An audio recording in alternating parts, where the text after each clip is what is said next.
السلام علیکم dear listeners, welcome to یمن ایوا چینل۔ میں ہوں آپ کی ہوسٹ اقرا یاسین۔ یہ ناول ہے تیرا عکس، اس کے رائٹر یمن ایوا ہیں۔ ڈیلی ناولز کی نوٹیفیکیشن حاصل کرنے کے لیے چینل کو سبسکرائب کر لیں اور بیل آئیکن کو پریس کر لیں۔ اب سٹارٹ کرتے ہیں آج ایپیسوڈ نمبر 32 سے۔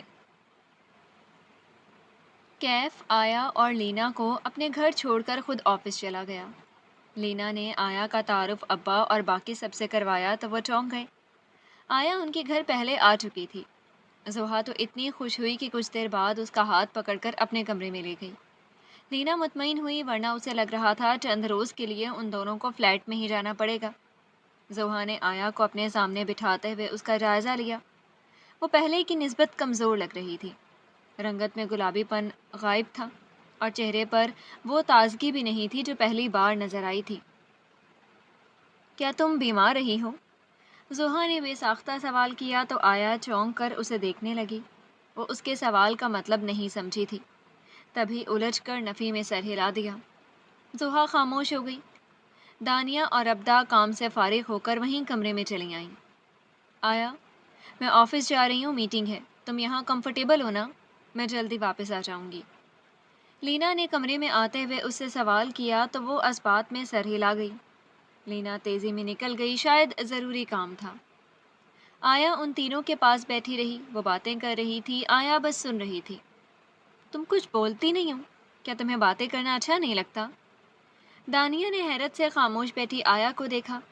آیا اسے دیکھنے لگی، اسے بولنا تو آتا تھا مگر اس کے پاس باتیں نہیں تھیں۔ یہ پہلے آئی تھی نا تو ایسے ہی چپ بیٹھی رہی تھی۔ میری سب فرینڈز نے بات کرنے کی کوشش کی تھی مگر یہ نہیں بولی۔ ان کی کزن پارس نے بتایا تھا کہ یہ بہت شائع ہے، اسی لیے بات نہیں کرتی۔ کیا پارس آپ ہی واقعی تمہاری کزن ہے؟ اچھی لڑکی ہیں، مجھ سے باتیں کرتی تھیں، ملتی رہتی تھیں، لیکن جب سے بھائی کی شادی ہوئی ہے پارس آپ ہی تو میری کال بھی نہیں اٹھاتی۔ اب بھابھی کے لیے ہمارے گھر آئیں تو کسی فرینڈ کے ساتھ تھیں۔ میں کالج گئی ہوئی تھی، میرا نہ انہوں نے پوچھا نہ ملنے کے لیے رکی۔ زوہا نے بتاتے ہوئے آخر میں افسردگی سے کہا۔ ابدا نے چونک کر اسے دیکھا، کیا وہ واقعی نہیں سمجھ پائی تھی؟ اس کے بھائی کی شادی کے بعد لڑکی کا اچانک غائب ہو جانا کیا وجہ ہو سکتی ہے؟ پارس میری کزن نہیں ہے، وہ لینا کی بیسٹ فرینڈ ہے۔ وہ آج کل شاید بزی ہیں اس لیے بات نہیں کر رہی ہوں گی۔ آیا نے ہچکچا کر بتایا، وہ وجہ جانتی تھی۔ پارس صرف کیف میں دلچسپی رکھتی تھی اور اگر وہی نہیں ملا تو اسے فرق نہیں پڑتا تھا کوئی اسے یاد کرتا ہے یا نہیں۔ وہ فطرتاً ایسی ہی مغرور لڑکی تھی۔ زوہا اسے جانتی نہیں تھی۔ کیا تم اب یہیں رہو گی؟ میرے ساتھ روم شیئر کر لینا۔ میں کیف بھائی سے کہوں گی یہاں ایک اور بیڈ رکھوا دیں گے۔ اگر تم ان ایزی ہوتی ہو تو دوسرا روم بھی ہے، وہاں روم سیٹ کر لیں گے۔ اور تم کالج جاتی ہو کیا؟ اگر تم شفٹ کر رہی ہو تو… زوہا ایکسائٹڈ سے بولتی جا رہی تھی۔ اس نے کیف اور لینا کی باتیں سنی تھیں اور شاید لینا نے کچھ ایسا کہا تھا کہ وہ اب آیا کو اپنے پاس رکھے گی۔ آیا اس کی بات پر پہلو بدل کر رہ گئی۔ وہ وہاں ہمیشہ کے لیے نہیں آئی تھی۔ وہ کیا چاہتی تھی اب اسے سمجھ نہیں آ رہی تھی۔ اس رات لینا نے بھی یہی سوال کیا کہ وہ اب آگے کیا چاہتی ہے۔ آیا نے زوہا کے پاس رکنے کے بجائے الگ کمرے میں رہنے کو ترجیح دی تھی۔ لینا نے اس کی جگہ سیٹ کرتے کرتے دوسرے سنگل بیڈ پر اپنی جگہ بھی بنا لی تھی۔ میں آج رات آیا کے ساتھ دوسرے روم میں سٹے کروں گی، اپنا ڈریس لینے آئی ہوں بس۔ بستر پر بیٹھے کیف نے اس کے آنے پر معمول کی طرح اس کی جانب ہاتھ بڑھایا تو لینا نے رک کر اسے بتاتے ہوئے کچھ خفت سے اسے دیکھا۔ تمہیں برا تو نہیں لگا نا؟ لینا نے اس کی خاموشی سے سر ہلانے پر رک کر سوال کیا۔ تھوڑا برا لگا تھا، کیف کو یوں اچانک بتایا تھا، پوچھا تک نہیں تھا، اور ایسا لگا تھا جیسے وہ مایوس ہوا ہو، مگر وہ اس کے سوال پر آہستگی سے ہنسا۔ برا کیوں لگے گا؟ تم جا سکتی ہو، اسے یقیناً تمہاری ضرورت ہوگی۔ زوہا اسے سنبھال نہ پاتی۔ کیف نے نرمی سے کہا۔ لینا خوش ہو کر جانے کی بجائے حیرت زدہ سی اسے دیکھنے لگی۔ کیسا انسان تھا، ہر بات سمجھ لیتا تھا، ہر وضاحت قبول کر لیتا تھا۔ کوئی انسان اتنا مکمل ہو کیسے سکتا تھا؟ لینا کو یقین نہیں آتا تھا۔ تم کہیں میرے جانے سے خوش تو نہیں ہو رہے؟ تمہیں لگا ہو کہ چلو جان چھوٹی، ایک رات تو آرام سے سو جاؤں گا۔ وہ سینے پر بازو لپیٹے ابرو چڑھا کر اسے دیکھ رہی تھی۔ کیف نے اس کے انداز پر اطمینان سے اسے دیکھا۔ تمہیں کوئی شک ہے تو رک کر میری اس رات کا سکون بھی برباد کر دو۔ کیف کا جواب غیر متوقع تھا۔ لینا کا دماغ گھوم گیا۔ تم کہنا چاہتی ہو میں تمہاری راتوں کا سکون برباد کرتی ہوں؟ وہ خفگی سے اسے گھورتی سوال کر رہی تھی۔ کیف نے اس کے غصے سے محظوظ ہوتے ہوئے سر ہلایا۔ تمہیں ایسا لگتا ہے تو ایسا ہوگا۔ میں نے ایسا کہا تو نہیں ہے، تمہیں اپنی بہن کو سنبھالنا ہے اور میں اس کی سچویشن جانتا ہوں۔ اگر میں اس بات کو انڈرسٹینڈ کر رہا ہوں تو تمہیں اعتراض ہے؟ میں روک دیتا تب بھی تمہیں فیل ہوتا۔ کیف سنجیدگی سے بول رہا تھا۔ لینا چپ سی ہو گئی، پھر گہرا سانس بھرا۔ تم ایسے پرفیکشن ظاہر کر کے مجھے ڈرا دیتے ہو کہ شاید تم ریئل نہیں ہو۔ تم کہہ سکتے تھے کہ اپنی بہن کو سلا کر واپس آ جانا، میں تمہارا ویٹ کروں گا۔ تھوڑی obsession ظاہر کر دینے سے کوئی مسئلہ تو نہیں ہوگا۔ تمہارا یہ مان لینا بھی عجیب لگ رہا ہے، جیسے تمہیں فرق ہی نہ پڑتا ہو کہ… لینا خفگی سے بولتی جا رہی تھی جب کیف اٹھ کر اس کے سامنے جا رکا۔ اور اگر میری obsession نے تمہارا جینا حرام کر دیا تو شکوہ مت کرنا مسز لینا۔ جیسا کہ میں obsessed ہوا تو چاہوں گا تم آفس اس ڈریسنگ میں مت جاؤ جس میں ہر مرد کی نظر تم پر ٹک جاتی ہے۔ ایسی کسی میٹنگ میں مت جاؤ جہاں بزنس ڈیل کے لیے تم سے فلرٹ کرنے کی کوشش کی جاتی ہے۔ نہ کسی ایسی پارٹی کا حصہ بنو جہاں تمہارے وجود پر ہر ہوس بھری نظر ٹکی رہتی ہے۔ اور اگر میں obsessed ہوا تو تمہارا اپنی اس فرینڈ شہریار سے ملنا بند ہو جائے گا، کیونکہ میں اپنے علاوہ کسی مرد کی نظر تم پر برداشت کر پاؤں گا اور نہ تمہارے قریب کسی مرد کو بھٹکنے دوں گا۔ تو مجھے ایسے ہی رہنے دو، میں اپنی obsession ظاہر نہیں کرنا چاہتا۔ وہ اس کی آنکھوں میں دیکھتا گہرے لہجے میں بول رہا تھا۔ یعنی تم کنزرویٹو مائنڈ ہو، تم نہیں چاہتے تمہاری وائف تمہارے برابر چلے؟ ایک بزنس وومن کو گھر بٹھانا چاہتے ہو، یا تم یہ چاہتے ہو کہ ایک بزنس وومن اب اپنے سرکل کے مردوں کے سامنے شٹل کاک برقعے میں جائے؟ رائٹ؟ تمہیں ریلیکس رہنا چاہیے، کیونکہ کوئی مرد مجھے جیسی بھی نظر سے دیکھے، ایٹ لیسٹ تمہاری وائف کسی مرد میں انٹرسٹ نہیں لیتی، اور نہ آج تک تمہارے علاوہ کوئی مرد میرے قریب آیا ہے۔ لینا نے محظوظ انداز میں سینے پر بازو لپیٹتے ہوئے اس کے سینے پر انگلی رکھ کر زور دیتے ہوئے کہا، Mrs Lena, we are talking about my obsession، اور میری obsession تمہارا انٹرسٹ دیکھنے سے پہلے مردوں کا انٹرسٹ دیکھے گی۔ بائی دا وے، ایسے مرد کو کنزرویٹو نہیں غیرت مند کہا جاتا ہے۔ تمہیں اسلامک پوائنٹ آف ویو سے غیرت کا مطلب تو آتا ہوگا، یہ میں بتاؤں؟ کیف نے اپنے سینے پر ٹکی اس کی انگلی کو دیکھتے ہوئے ابرو جھکائے۔ ہاں، مجھے اسلامک نالج نہیں، مگر میں تم جیسے مرد کو ایک جواب دینا چاہوں گی کہ ہمارے پروفٹ حضرت محمد صلی اللہ علیہ وآلہ وسلم کی فرسٹ اور ڈیئرسٹ وائف حضرت خدیجہ رضی اللہ عنہا ایک بزنس وومن تھی، اور اگر انہوں نے اس بات کو پرابلم نہیں سمجھا تو تمہارا پوائنٹ آف ویو میری نظر میں زیرو ہے۔ لینا نے اعتماد سے بولتے ہوئے اسے جتاتی نظروں سے دیکھا۔ تمہاری بات سے میں ٹوٹلی اگریڈ ہوں، مگر انہوں نے پردہ نہیں اتارا لینا، وہ مردوں کی بھری پارٹیز کا حصہ نہیں بنتی تھی۔ بزنس اور آزادی کو مکس مت کرو۔ تو ہاں، اگر تم پردے میں باہر جاؤ اور بزنس کرو تو برائی بھی نہیں۔ پردے کا مطلب صرف شٹل کاک نہیں ہے۔ میں یہاں پورا اسلام تم پر لاگو نہیں کروں گا، تو تمہیں ایٹ لیسٹ ماڈسٹ ڈریسنگ کرنی چاہیے۔ ویسے تم لڑکیوں کو ایسے ہر موقع پر جب آزادی کی خواہش ہو تو حضرت خدیجہ رضی اللہ کی مثال ہی کیوں ملتی ہے؟ حضرت فاطمہ رضی اللہ عنہا کو کیوں بھول گئیں؟ وہ ایک ہاؤس وائف تھیں، گھر کے کام کرتے اور بچوں کو سنبھالتے زندگی تمام کی، اور اگر تمہیں پتہ ہو تو جنت کی عورتوں کی ملکہ ہیں وہ، کیوں نہ ان دونوں ریسپیکٹفل لیڈیز کو فالو کیا جائے؟ خیر، ابھی تم جاؤ، تمہاری بہن ویٹ کر رہی ہوگی۔ لینا شاکڈ سی منہ کھولے کھڑی تھی جب کیف نے اس کی ٹھوڑی کو شہادت کی انگلی سے چھوتے ہوئے اس کا منہ بند کیا اور اس کی جانب جھک کر اس کے رخسار کو نرم لمس سے نوازا۔ وہ سٹپٹا کر سیدھی ہوئی۔ اوہ، اوکے، تھینک یو۔ اس نے خفت سے سر ہلایا اور وہاں سے چلی گئی۔ وہاں آیا کمرے میں ٹانگوں کے گرد بازو پھیلائے خاموش سی سر جھکا کر بیٹھی تھی۔ لینا کو اس کا گمسم انداز اور خاموشی بے چین کر گئی۔ وہ بے ساختہ اس کے پاس بیٹھتی اسے سینے سے لگا گئی۔ آیا، آگے کا کیا سوچا ہے تم نے؟ اگر تم یہیں رہو تو کیف نے کہا ہے اسے ایشو نہیں۔ ڈیڈ بھی اپنے کیے پر شرمندہ ہیں، اگر تم انہیں معاف کر کے غوری ہاؤس جانا چاہو تو وہاں بھی جا سکتی ہو، بلکہ اس بات کا ہم فائدہ اٹھا سکتے ہیں۔ میں ڈیڈ سے کہوں گی تمہارا ایڈمیشن کروا دیں گے تو تم آگے اسٹڈی کنٹینیو کر سکتی ہو۔ لینا نے اس سے پوچھتے ہوئے پرسوچ لہجے میں کہا۔ آیا خالی خالی نظروں سے اسے دیکھنے لگی۔ میرا نکاح ہو چکا ہے لینا، ازمار کا کوئی ذکر نہ ہونے پر آیا نے اسے بے ساختہ یاد دلایا۔ لینا فیوچر پلاننگ میں شاید بھول بیٹھی تھی، آیا کے بعد اب ایک اور ٹھکانہ بھی تھا۔ آیا کے جملے پر وہ ٹھٹک کر اسے دیکھنے لگی۔ مجھے یاد ہے، مجھے لگا تم اس نکاح کو نہیں مانتی۔ میں نے اس بات کا ذکر نہیں کیا تاکہ تم انکمفرٹیبل فیل نہ کرو۔ لینا نے اس کے بکھرے بالوں کو مروبیت سے چھوا جو اس عرصے میں اچھے خاصے لمبے ہو چکے تھے۔ نہ ماننے سے نکاح ختم نہیں ہوگا۔ میں نے وہ نکاح خود کیا تھا لینا، میرے پاس تب کوئی ٹھکانہ نہیں تھا، میرے پاس اور کوئی چارہ نہیں تھا۔ میں نکاح کر کے اب اسے خاموشی سے بھلا نہیں سکتی۔ آیا بے چینی سے ہاتھوں کو آپس میں مسلتے ہوئے بول رہی تھی۔ لینا نے نرمی سے اس کے ہاتھ تھام لیے۔ میں جانتی ہوں وہ رشتہ رکھ کر تم آگے نہیں بڑھ سکتی۔ اگر تم تب مجبور تھی اور اب اس نکاح کو ختم کرنا چاہتی ہو تو میں تمہاری ہیلپ کروں گی آیا۔ تمہیں ڈرنے کی ضرورت نہیں ہے، ہم بہت اچھا لائر کر سکتے ہیں جو تمہاری ڈیورس کروا دے گا۔ لینا نے اسے تسلی دی۔ آیا خاموش رہی۔ کیا تم اسے پسند کرتی ہو؟ ویسے وہ روڈ لڑکا کیوٹ تو بہت ہے، مجھے ماننا پڑے گا اس کی بیوٹی نے مجھے چونکایا تھا۔ تم دونوں کا کپل پیارا ہے۔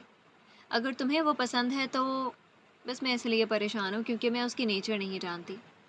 فرسٹ میٹنگ میں وہ انتہا کا روڈ اور ایروگینٹ لگ رہا تھا۔ اسے کوئی نہیں جانتا، بزنس ورلڈ میں تو میں نے اسے کبھی دیکھا ہی نہیں، نہ زرکان آفندی اس کو کبھی دنیا کے سامنے لایا ہے۔ لینا پرسوچ لہجے میں بول رہی تھی جب زرکان کے ذکر پر آیا کے چہرے کا رنگ بدلا۔ میں نہیں جانتی، میں کچھ نہیں جانتی، ابھی مجھ سے کوئی سوال مت کریں پلیز۔ آیا ٹانگیں سمیٹتی اپنے گھٹنوں میں چہرہ چھپاتے ہوئے بے بسی سے بول رہی تھی۔ لینا کو اس کی حالت دیکھ کر پریشانی ہوئی۔ وہ ابھی تک سہمی ہوئی بچی لگ رہی تھی جو خود کو اذیت دینے والے انسان کے ذکر پر ہی ڈر جاتی تھی۔ ٹھیک ہے، تم ابھی صرف ریسٹ کرو، ہم یہ سب بعد میں دیکھیں گے۔ رات بہت ہو گئی ہے، اب تم سو جاؤ۔ لینا نے نرمی سے کہتے ہوئے اس کا تکیہ سیٹ کرتے ہوئے اسے سلایا۔ آیا کے سونے کے بعد وہ پریشانی سے اسے دیکھتی رہی۔ وہ اتنی سی عمر میں پھنس کر رہ گئی تھی، پہلے بڑا بھائی اور اب چھوٹا۔ اس نے محسوس کیا تھا آیا کو ازمار برا نہیں لگتا تھا، مگر اسے زرکان سے اتنا خوف آتا تھا کہ اس کی وجہ سے وہ ازمار کو بھی سوچنے سے گریز کر رہی تھی، اور اس نے سلیمان صاحب کا ذکر بھی انسنا کر دیا تھا۔ لینا جب آفس میں تھی وہ اسے ملنے آئے تھے، اسے باپ سے ہوئی گفتگو یاد آئی۔ لینا اب گھر واپس نہیں آنا چاہتی تو ملنے ہی آ جایا کرو۔ کیا تم مجھے ساری عمر معاف نہیں کرو گی؟ اپنی بیٹی سے ملنے کے لیے اب مجھے اس کے آفس میں بار بار آنا پڑتا ہے تو امبیرسمنٹ فیل ہوتی ہے۔ پلیز لینا، مجھے معاف کر دو اب۔ وہ بہت پریشان اور بدحال لگ رہے تھے۔ میں آپ کو معاف کر چکی ہوں، میں ملنے آ جایا کروں گی، لیکن کیا آپ آیا سے بھی ایسی ہی معافی مانگیں گے ڈیڈ؟ آپ نے اصل تکلیف تو اسے دی ہے، اسے کبھی ایکسیپٹ نہیں کیا، اسے پیار اور توجہ نہیں دی، اس کے لیے بھی دل پریشان ہوتا ہے آپ کا؟ لینا افسردگی سے انہیں دیکھ رہی تھی۔ روزانہ معافی مانگتا ہوں، خدا گواہ ہے روزانہ اس کی قبر پر جاتا ہوں، اس سے معافیاں مانگتا ہوں، میں جانتا ہوں وہ مجھے معاف نہیں کرے گی۔ میں نے اس کی معصومیت چھین لی تھی، میں ظالم باپ ہوں، مگر اب بتاؤ اور کیا کروں؟ وہ بے بسی سے بول رہے تھے۔ اب اسے حقیقت میں مل کر معافی مانگ لیں، وہ مری نہیں ہے ڈیڈ، شاید اللہ نے آپ کو ایک اور چانس دیا ہے۔ آیا زندہ ہے اور مجھے مل گئی ہے، آپ اس سے اب معافی مانگ لیں تو شاید وہ معاف کر دے۔ لینا کی اطلاع انہیں شاکڈ کر گئی تھی۔ وہ آیا کے زندہ ہونے کا سن کر تڑپ اٹھے تھے۔ میں ابھی ملنا چاہتا ہوں، وہ کہاں ہے؟ مجھے اس کے پاس لے جاؤ، میں اپنی بیٹی کو سینے سے لگانا چاہتا ہوں۔ قسم کھا رہا ہوں لینا، اس کے کھونے کا غم جب سے مجھے لگا ہے، اسے چھونے اور پیار کرنے کی حسرت سی پیدا ہونے لگی تھی۔ تڑپتا تھا کہ یہ کیسی سزا ہے، اب وہ پاس نہیں تو اسے قریب کرنا چاہتا ہوں۔ میں ظالم تھا، اس بات سے منہ پھیرے رہا، مگر میں جانتا تھا وہ میری اولاد ہے، میرے وجود کا حصہ ہے، مجھے اس کے پاس لے جاؤ، میں اس سے معافی مانگ کر اسے اپنے پاس رکھوں گا۔ وہ تڑپ رہے تھے۔ ایسے نہیں ڈیڈ، میں آیا کو بتاؤں گی آپ کا، آپ کل کیف کے گھر آ جائیں اور معافی مانگ لیں، وہ معاف کر دے تو اس کی مرضی، ابھی نہیں جائیں۔ ایسا نہ ہو آیا آپ کو دیکھ کر ڈسٹرب ہو جائے اور مجھ سے بھی ناراض ہو کر چلی جائے۔ وہ انہیں روک گئی تھی اور اب بہانے سے آیا کے سامنے ذکر کیا تھا، مگر آیا نے ان کے ذکر پر کوئی رد عمل ہی ظاہر نہیں کیا، جیسے کچھ سنا ہی نہ ہو۔ لینا سر پکڑ کر بیٹھی تھی، نہ جانے صبح سلیمان صاحب کے آنے پر آیا کیا ری ایکشن دینے والی تھی۔ دانیہ رات کے دوسرے پہر بھوک کی وجہ سے آنکھیں کھولے خاموشی سے چھت کو دیکھ رہی تھی۔ رات کے کھانے پر ان کے ولیمے کی تیاری پر بات ہو رہی تھی۔ 2-3 دن بعد ولیمہ تھا اور دوست احباب کو انویٹیشن دیے جا چکے تھے۔ دونوں دلہنوں کے ڈریسز وغیرہ سب کچھ پہلے سے لیا ہوا تھا۔ پہلے کیف کی شادی کا کسی کو نہیں بتایا تھا، اب اس کا بھی ولیمہ ساتھ تھا۔ لینا کو شاپنگ کروانے کی بات ہوئی تو زحا ضد کرنے لگی کہ وہ نیو ڈریس لے گی۔ زحا اور آیا کو بھی لے جائیں گے، ان کے جو بھی ڈریسز شوز وغیرہ لینے ہوں لے لیں گے۔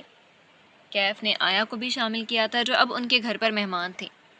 اس جوش میں دانیہ نے ٹھیک سے کھانا نہیں کھایا تھا اور اب اس کا بھوک سے برا حال ہو رہا تھا۔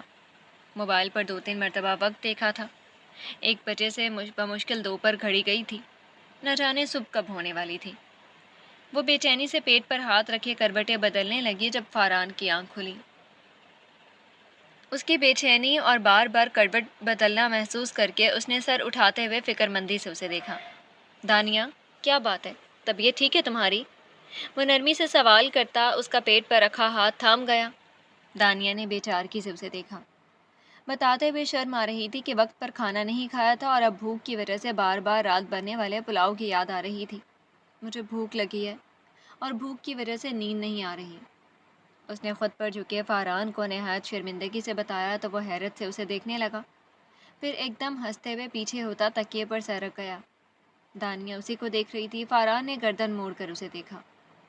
پلاؤ کافی سارا بچا تھا، فریج میں پڑا ہے، رائتا بھی ہے، جا کر لے لو۔ کب سے پڑی کیوں ہوں؟ اپنا گھر ہے تمہارا۔ وہ منہ پر ہاتھ رکھ کر جمائی لیتے ہوئے اسے دیکھنے لگا۔ دانیہ اٹھ کر بیٹھ گئی۔ مجھے اکیلے کچن میں جانے سے ڈر لگتا ہے، نیچے بالکل لائٹس آف ہوتی ہیں، اس لیے نہیں جا رہی۔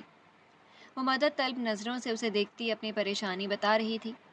فاران تعصب سے سر ہلاتے ہوئے نیند سے بند ہوتی آنکھوں کو مسلا اور پھر کروٹ بدل کر آنکھیں بند کر گیا۔ دانیہ بے چین ہوئی، اسے لگا تھا وہ اس کے ساتھ جانے کے لیے اٹھ جائے گا۔ آپ میرے ساتھ چلیں گے تو میں جا کر کھانا کھا پاؤں گی۔ مجھے بہت بھوک لگی ہے فاران، میں نہیں سو سکتی ایسے۔ وہ اس کے کندھے کو چھوتی اسے پکارتے ہوئے جگا رہی تھی۔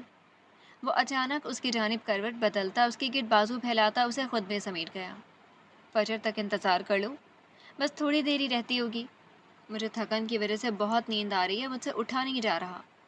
وہ بند آنکھوں سے اس کے بالوں کو سہلاتا اس کے رخسار پر نرمی سے لب رکھ گیا۔ دانیہ کا منہ اترا۔ اچھا، میں خود چلی جاتی ہوں، ابھی 2 بجے ہیں، میں 4 بجے تک ایسی ہی پڑی نہیں رہ سکتی، آپ چھوڑیں مجھے۔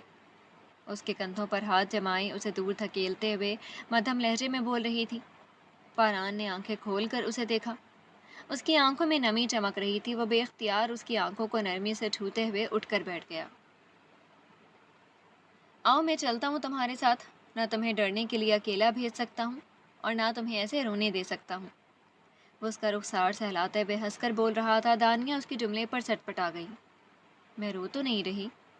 وہ آنکھوں کی نمی کو چھپاتے ہوئے نظریں چرا رہی تھی۔ فاران نرمی سے اس کا سر تھپک کر ہنسا اور اس کا ہاتھ تھامتے ہوئے اسے باہر لے گیا۔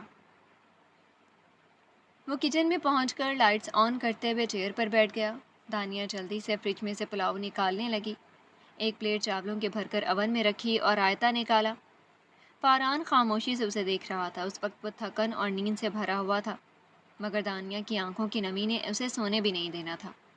بس ہو گیا، اب چلیں کمرے میں، آپ سو جانا اور میں کھانا کھا لوں گی۔ دانیہ نے اپنی پلیٹ اٹھا کر فاران کو دیکھا جو اسے دیکھتا سر ہلا گیا تھا۔ وہ دونوں لائٹس آف کرتے واپس اوپر چلے گئے۔ اپنے کمرے میں لیٹی آیا اس کھٹ پٹ کی آوازوں پر خاموشی سے دروازے کی سمت دیکھنے لگی۔ اسے قید کا وہ دن یاد آیا جب اسی طرح رات کے دوسرے پہر نیند میں پڑی آیا نے کھٹ پٹ کی آوازیں سنی تھیں، اور پھر زرکان آفندی اس کے سامنے آن کھڑا ہوا تھا۔ کیا تم جانتی ہو، صرف تمہاری وجہ سے میرا بھائی میرے خلاف کھڑا ہو گیا ہے۔ آج اس نے مجھ پر پسٹل تان لیا تھا۔ ایسا اس نے تب نہیں کیا جب میں نے اس کی دایا کو مارا تھا، لیکن آج اس نے مجھے مارنے کی کوشش کی۔ وہ کبھی نہ رکتا اگر درمیان میں میرا چھوٹا بھائی نہ آتا، صرف تمہاری وجہ سے۔ سچ سچ بتاؤ، تم میرے سامنے جان بوجھ کر آئی تھی تاکہ تم مجھے پھنسا سکو؟ کیا یہ سب تمہاری چال کا حصہ تھا؟ وہ اس کے بال دبوچ کر غصے سے غرایا تھا۔ آیا کو لگا اس کے بال جڑ سے اکھڑ جائیں گے۔ خوف اور تکلیف سے اس کی آواز گلے میں گھٹ سی گئی تھی۔ نہیں، میں نے ایسا کچھ نہیں کیا، سوچا تھا۔ اسے سکتے ہوئے اسے یقین دلا رہی تھی۔ اس نے کب سوچا تھا زرکان آفندی اتنا بے رحم اور ظالم انسان ہوگا؟ اسے کب اندازہ تھا کہ لینا کیوں اس شخص کی خوبصورتی، دولت اور شہرت کے باوجود اس سے پہلو بچاتی تھی؟ کیونکہ وہ جانتی تھی زرکان آفندی صرف حاکم بننا چاہتا ہے۔ وہ جس چیز کو پسند کرتا ہے اسے اپنے بس میں کرنا چاہتا ہے، اور بس۔ اسے یہ سب پتہ ہوتا تو کبھی اس ملازمہ کی باتوں میں نہ آتی، کبھی زرکان آفندی کے سامنے نہ جاتی۔ جھوٹ مت بولو، سب بکواس ہے، تمہیں بھیجا گیا تھا، تمہیں لینا سلیمان نے میرے آفس میں بھیجا تھا تاکہ میں تم میں الجھ جاؤں اور وہ اپنی پسند کی لائف گزار سکے۔ تمہیں لگتا ہے تم سے اسے محبت تھی؟ سب جھوٹ ہے، صرف مجھے الجھانے کی کوشش کی گئی تھی۔ وہ اسے ظالمانہ طریقے سے پیٹتا، اس پر اپنا غصہ اتار رہا تھا۔ آیا کی گھٹی گھٹی چیخوں پر اس نے تمسخر سے اسے دیکھا۔ وہ عورت جاگی ہوئی تھی، نوافل ادا کر رہی تھی۔ سلام پھیر کر آیا پر تشدد ہوتا دیکھنے لگی مگر آگے نہیں بڑھی تھی۔ اور تم تو اپنے جال میں خود پھنس گئی ہو۔ تمہیں لگا زرکان آفندی کو بیوقوف بنانا آسان ہوگا۔ تم مجھ سے شادی کر کے عیش کرنا چاہتی تھی۔ تمہیں لگا ہوگا کہ یہ سب آسان ہے، لیکن کیا تمہیں تمہاری ماں نے اپنا انجام نہیں بتایا؟ سلیمان غوری سے جیسے عیاش مرد کی رکھیل بننے کے بعد اسے کیا ملا؟ ایک تم جیسی بیٹی جسے باپ کا نام تک نہیں ملا۔ یہی تمہارا انجام ہوگا۔ ہمارے نکاح کی کوئی اہمیت نہیں۔ میری نظر میں وہ صرف ایک ڈرامہ تھا جو مجھے پلے کرنا پڑا صرف اپنا امیج بچانے کے لیے۔ تمہاری حیثیت صرف ایک رکھیل جیسی ہے۔ وہ صرف اس کے وجود کو زخمی نہیں کر رہا تھا، اس کی روح کو بھی گھائل کر رہا تھا۔ صاحب یہ مر جائے گی، رحم کریں۔ وہ عورت مزید نہیں دیکھ سکی تو آگے بڑھتی بے بسی سے زرکان کے آگے ہاتھ جوڑ گئی۔ آیا ادموئی ایک طرف گٹھڑی بنی پڑی تھی، نہ اس میں حرکت کرنے کی ہمت تھی نہ سر اٹھانے کی۔ اسے دیکھ کر لگتا تھا مرنے والی نہیں، مر چکی ہے، مگر آیا زندہ تھی اور اس کی سماعتیں اس عورت کی منت بھری آوازوں کو سن رہی تھی۔ اچھا ہے مر جائے، اس کی کسی کو ضرورت بھی نہیں، بس اسے میرے لیے مصیبت بننا تھا، اس لیے میرے آفس چلی آئی تھی۔ لعنت ہو ایسے لالچ پر، پیسے کی خاطر میرے پاس چلی آئی۔ اگر یہ بچ جائے تو اسے کہہ دینا اسے اب مر کر ہی رہائی ملے گی، میں اسے اب کبھی کھلی فضا میں سانس نہیں لینے دوں گا۔ وہ غصے اور تنفر سے بولتا آخری ٹھوکر مار کر وہاں سے چلا گیا تھا۔ اس عورت نے روتے ہوئے آیا کو تھام کر سیدھا کیا۔ معاف کرنا گڑیا، مجھے لگا میں درمیان میں نہیں آؤں گی تو وہ جلدی تمہیں چھوڑ کر چلے جائیں گے، اور میرا درمیان میں آنا بھی انہیں نہیں روکنے والا تھا۔ اپنے دل کی بھڑاس نکال کر ہی جانا تھا انہیں۔ مجھے معاف کر دو گڑیا، ان کی باتوں کو بالکل دل پر مت لینا۔ کوئی انسان کسی دوسرے کی قسمت کا فیصلہ کرنے کی طاقت نہیں رکھتا۔ اگر اللہ نے تمہاری قسمت میں آزادی اور خوشیاں لکھی ہیں تو یہ وقت گزر جائے گا، ان کی باتوں سے اداس مت ہونا۔ وہ اسے سنبھال کر اپنے دوپٹے سے اس کے زخم صاف کرتی نرمی سے بول رہی تھی۔ اللہ نے مجھے یہ قید کیوں دی؟ میں اپنی زندگی سکون سے جی رہی تھی تو کیوں اس تکلیف میں ڈالا اللہ نے مجھے؟ اس شخص سے ڈر لگتا ہے۔ آیا سے سکتے ہوئے زخمی لبوں سے بمشکل بول پائی تھی جب اس عورت نے نرمی سے اس کے پھٹے ہوئے ہونٹ سے بہتا خون صاف کیا اور اسے مخاطب کیا۔ گڑیا، جانتی ہو حضرت یوسف علیہ السلام آزادی کی زندگی جی رہے تھے۔ عزیز مصر کی بیوی نے جب انہیں گناہ پر اکسایا، انہوں نے اپنے لیے خود قید کا انتخاب کیا۔ سورۃ یوسف 12:33 میں ہے کہ انہوں نے اللہ سے کہا، اے میرے رب، مجھے قید خانہ اس کام سے زیادہ پسند ہے جس کی طرف یہ مجھے بلا رہی ہیں۔ کیا تم اس جملے کی گہرائی سمجھ سکتی ہو؟ انہوں نے کیوں ایک قید کو چنا جبکہ وہ صرف اس عورت سے بچ کر آزاد جی سکتے تھے؟ مگر ان کے الفاظ سمجھاتے ہیں کہ پاکیزگی میں لپٹی مشکل گناہ میں لپٹی آسانی سے بہتر ہے۔ یہاں حضرت یوسف علیہ السلام ایک بہت بڑا اصول سکھاتے ہیں کہ ہر آسانی آسانی نہیں ہوتی اور ہر مشکل مشکل نہیں ہوتی۔ ہم نہیں جانتے ہماری آسانیاں ہمیں کن مشکلات اور اللہ سے دوری والی زندگی کی طرف لے جا رہی ہوں، مگر اللہ جانتا ہے۔ حضرت یوسف علیہ السلام کی زندگی سے سبق ملتا ہے کہ وہ آزادی انہیں گناہ کی طرف لے جا رہی تھی۔ وہ جیل اللہ کی حفاظت میں لے جا رہی تھی تو انہوں نے ایسی مشکل جو اللہ کے قریب لے جائے اس کو ترجیح دی اس آسانی پر جو اللہ سے دور کر دے۔ حضرت یوسف علیہ السلام کے لیے جیل سزا نہیں تھی، بلکہ ایک محفوظ جگہ تھی، ایک تیاری کا مرحلہ تھی، ایک عروج کی سیڑھی تھی۔ اس عورت کے الفاظ پر آیا بے بسی سے رو پڑی تھی۔ گڑیا، ہو سکتا ہے یہی شخص اسے دشمنی میں تب تمہارے ساتھ اس سے زیادہ برا سلوک کرتا، ہو سکتا ہے اس کی دشمنی کا وہ طریقہ تمہیں زندہ ترکور کر دیتا۔ میں اس مینشن میں ملازمہ رہی ہوں۔ صرف ایک مرتبہ یہاں ایک بہت بڑی دعوت کا انتظام ہوا تھا جس میں سب اونچے گھروں کے مرد اور عورت آئے تھے، اور صاحب کے قریب ہوتی ان عورتوں کے لباس نامکمل تھے۔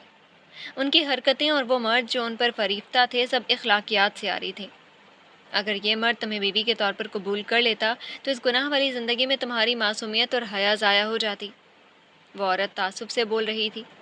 وہ کہنا چاہتی تھی زرکان آفندی کا آیا کو چھوڑ دینا ہی اس کے حق میں بہتر ہے، مگر وہ وقت مناسب نہیں تھا، اس لیے وہ یہ جملہ دل میں دبا گئی۔ گڑیا، اگر کبھی گناہ سے بچنے کے لیے تنہائی ملے، اللہ کے قریب آنے کے لیے مشکلات آئیں، کسی چیز کو چھوڑنے میں تکلیف ہو، یہ محرومی نہیں، یہ انتخاب ہے جو اللہ نے تمہارے لیے کیا ہے۔ دیکھو حضرت یوسف علیہ السلام نے گناہ سے بچاؤ کو ترجیح دی اور اللہ نے انہیں عزت، اقتدار اور سکون دیا۔ وہ قید عزت بن گئی اور وہ آزمائش کامیابی کا راستہ۔ اگلی بار اگر دل میں کبھی یہ سوال آئے کہ تم پر یہ مشکل کیوں آئی، تو اس آیت کو یاد کر لینا اور خود کو سمجھانا کہ شاید یہ مشکل تمہیں بچانے آئی ہے، گرانے نہیں۔ شاید یہ راستہ تمہیں اللہ کے چنے انعام کی طرف لے جا رہا ہے، یہ سزا نہیں۔ اس عورت کے وہ آخری الفاظ تھے اور آیا بے ہوش ہو گئی تھی۔ اس کے بعد وہ راتوں کو سو نہیں پائی تھی۔ بخار سے جلتی کتنے دن خود کو بہلاتی رہی کہ وہ آسانی کی طرف جا رہی ہے، اسے آزادی ملنے والی ہے۔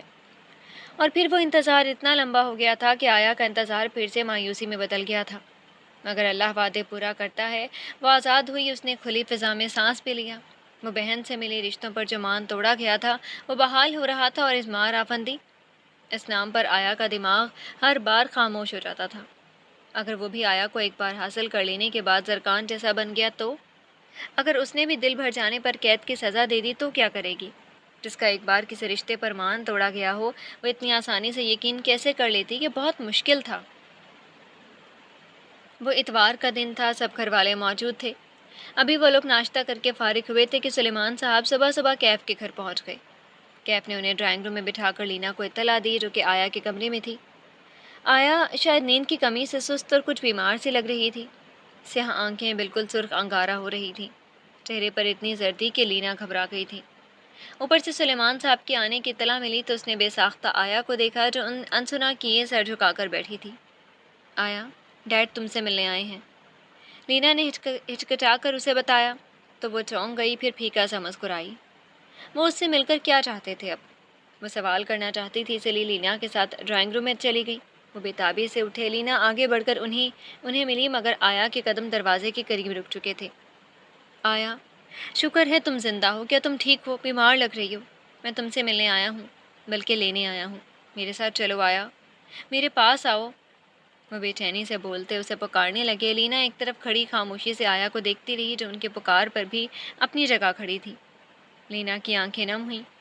اسے وہ آیا یاد آئی جو سلیمان صاحب کے گھر پہنچتے ہی بھاگتے ہوئے ٹیرس پر کھڑی ہو کر پرجوش سے انہیں دیکھتی تھی، اور پھر اسی خاموشی سے کمرے میں چلی جاتی تھی۔ مگر اپنے باپ کو دیکھنا اسے پسند تھا، وہ انہیں دیکھ کر ہی خوش رہتی تھی۔ میں ٹھیک ہوں، میں آپ کے ساتھ نہیں جا سکتی، آیا نے ایک قدم مزید پیچھے ہوتے ہوئے سنجیدگی سے جواب دیا تھا۔ سلیمان صاحب اس کے سامنے ہاتھ جوڑ گئے۔ مجھے معاف کر دو، مجھے میری کمزرفی کے لیے معاف کر دو آیا، میں تمہیں سینے سے لگانا چاہتا ہوں، مجھے ایک موقع دو، میں اس بار تمہیں کوئی تکلیف نہیں آنے دوں گا، میں اس بار۔ وہ ہاتھ جوڑے بھی کے لہجے میں بولتے جا رہے تھے، لیکن میرا نقصان ہو چکا ہے۔ آیا کو جب اذیت دی جا رہی تھی، اس نے سب سے پہلے اپنے باپ کو یاد کیا تھا۔ اسے لگا تھا اس کا باپ ایسا ظلم نہیں ہونے دے گا، اسے سرد پن سے ہی صحیح مگر بچا لے گا، مگر آپ نے نہیں بچایا، اور آیا مر گئی۔ وہ ساکت سے کھڑی تھی جیسے کوئی پتھر ہو۔ آیا زیادہ روتی نہیں تھی، اب بھی نہیں رو رہی تھی۔ لینا نے اذیت سے آنکھیں میچ لیں، اس کا وجود جیسے ایک دم بے جان ہوا تھا۔ میں معافی مانگتا ہوں، تمہیں تب میں نے نہیں بھیجا تھا آیا، یاد کرو میں تم سے کہتا رہا تھا لینا کو بلاؤ، اسے بتاؤ، میں نے تم سے کہا تھا اس کے سامنے مت آنا، پھر بھی معافی مانگتا ہوں۔ وہ ہاتھ جوڑے اسے صفائیاں دے رہے تھے۔ آپ نے مجھے روکا تھا کیونکہ آپ لینا کو وہ مقام دینا چاہتے تھے، آیا کو نہیں۔ وہ وارننگ مجھے بچانے کے لیے نہیں دی جا رہی تھی، وہ مجھے راستے سے ہٹانے کے لیے دی گئی تھی۔ بہت بڑا فرق ہے، اور یہی فرق آیا کو اس قید میں کئی بار مار گیا۔ وہ مٹھیاں بھینچیں چیخ اٹھی تھی، اس کا وجود خزاں رسیدہ پتے کے مانند کانپ رہا تھا۔ لینا آگے بڑھی، مگر آیا وہاں سے جا چکی تھی۔ لینا، اسے کہو۔ نہیں ڈیڈ، میں کچھ نہیں کہوں گی، میں نے آپ سے کہا تھا معافی مانگ لیں، مگر معاف کرنا یا نہ کرنا آیا کا فیصلہ ہوگا۔ اس نے جو تکلیف جھیلی ہے میں اس کا اندازہ نہیں کر سکتی، تو پھر میں ایسا کوئی فیصلہ کرنے کا حق بھی نہیں رکھتی۔ آپ چلے جائیں، ابھی وہ اپسٹ ہے۔ سلیمان صاحب کی درخواست درمیان میں کاٹتی لینا بے بسی سے سر پکڑ کر بیٹھ گئی۔ آیا وہاں کمرے میں بند ہوتی بری طرح رونے لگی۔ وہ اکیلے رہنے سے ڈرتی تھی، اور اب اکیلی بھی ہونا چاہتی تھی۔ سلیمان صاحب بے بسی سے واپس چلے گئے، لنچ کا وقت ہو گیا، آیا کمرے سے نہیں نکلی۔ لینا نے بات کرنے کی کوشش کی، مگر وہ لب سیے بیٹھی رہی۔ آیا ہرٹ ہے۔ میں اسے کیسے نارمل کروں؟ میں کیا کروں کہ وہ ریلیکس ہو جائے؟ کاش میں ڈیڈ کو بھی روک دیتی۔ آیا کیسے ٹھیک ہوگی؟ لینا اپنے کمرے میں کیف کے پاس جاتی بدحواسی کا شکار ہو رہی تھی۔ وہ گہرا سانس بھر کر اسے دیکھنے لگا۔ ایسا کرو، سب آج آؤٹنگ پر چلتے ہیں کسی اچھی جگہ۔ میں باقی سب کو کہتا ہوں تیار ہو جائیں۔ تم آیا کو ریڈی کرو، ڈنر بھی باہر کریں گے، وہ ٹھیک ہو جائے گی۔ کیف نے نرمی سے کہتے ہوئے اسے مشورہ دیا۔ لینا تشکر بھری نظروں سے اسے دیکھتی تیزی سے باہر نکلی۔ پیچھے کیف نے اظہار کو میسج کیا، میں فیملی کے ساتھ آؤٹنگ پر جا رہا ہوں، تمہاری وائف ہمارے ساتھ ہوگی۔ اگر تم بائی چانس اس جگہ پر آ سکتے ہو تو آ جاؤ، مگر وہ انکمفرٹیبل ہو تو قریب مت کرنا، نہ اسے مخاطب کرنا۔ کیف نے اسے میسج بھیج کر موبائل رکھا۔ اسے لگ رہا تھا کہ آیا کو اپنی فیملی سے زیادہ اظہار کی ضرورت تھی، کیونکہ اس کے ساتھ ہوئے حادثے میں اس کا باپ اور بہن کہیں نہ کہیں وجہ تھے۔ ان سے اسے شکایات تھیں جو اسے بے چین کرتی تھیں، جبکہ اظہار کا اس پورے قصے میں کوئی لینا دینا نہیں تھا۔ جی تو ڈیئر لسنرز، آج کے لیے اتنا ہی، پھر حاضر ہوں گے نیکسٹ ایپیسوڈ کے ساتھ۔ اجازت دیجیے، شکریہ، اللہ حافظ۔ ڈیئر آڈینس، کل ایپیسوڈ نہیں آئے گی، آپ سب ویٹ نہیں کرنا۔ ایڈیٹر کے ایگزام ہے، اس کو ایک دن کا گیپ چاہیے، اس لیے نہ ایپیسوڈ بن سکتی ہے، نہ ایڈٹ ہوگی، نہ اپلوڈ۔ شکریہ۔